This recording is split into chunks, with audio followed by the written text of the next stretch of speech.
marka ugu horeysa waxaa farxad weyn ii ah inaan qayb ka ahay inaan dhagax dhigayno qayb ka mid ah fasalo lagu kordhinayo jaamacadda Caabudwaaq oo jaamacadda ummadda faraceeda kaliya oo magaalada Muqdisho banaanka ka ah laakiin waxaa farxad mudan in dhismaha jaamacaddan oo 300 oo arday ka badan ay dhigtaan waxaa farxad weyn ah in ay tahay in lagu dhisay xoolo Soomaaliyeed dhulka uu bixiyay qof Soomaaliyeed oo hadda ag jooga Cabdiwaaye la yiraahdo oo mahad celinayno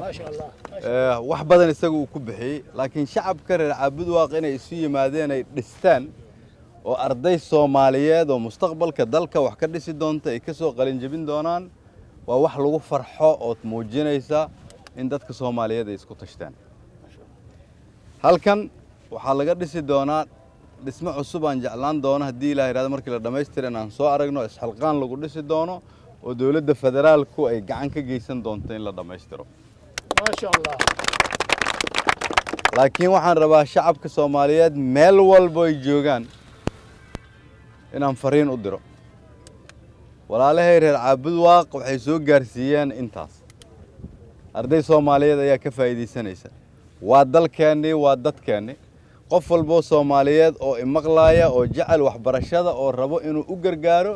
halkan waxa ku taal jaamacad dad Soomaaliyeed ay xoog iyo xoolo geliyeen waxa u dhiman in la dhameystiro qof walba oo awooda inuu wax ku biiriyo fadlan gali gacanta jeebka u soo bixi soo caawi dadkan hadii Ilaahay jaamacadda ay idin sheegi doonto qaabka aad u caawin kartaan laakiin waxaan dadka ka codsanayaa waa waxa ugu wanaagsan oo wax lagu bixin karo si aan dunida ula tartanno waa inaan caruurteena ku dadaalno si aan ugu dadaalno waa inaan meel wax ka bartaan u sameeyno meeshii ugu wanaagsaneedna waan joognaa waxaan u mahad celinayaa xildhibaanada iyo senatarada ila socda oo runtii iyaguna shaqo aad ah ku bixiyay waxaan u mahad celinayaa shacabka reer Caabudwaaq oo runtii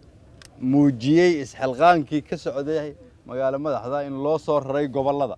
oo isxilqaan lagu dhisay halkan waa maalin farxad weyn leh waa mahadsantiin oo idin mahad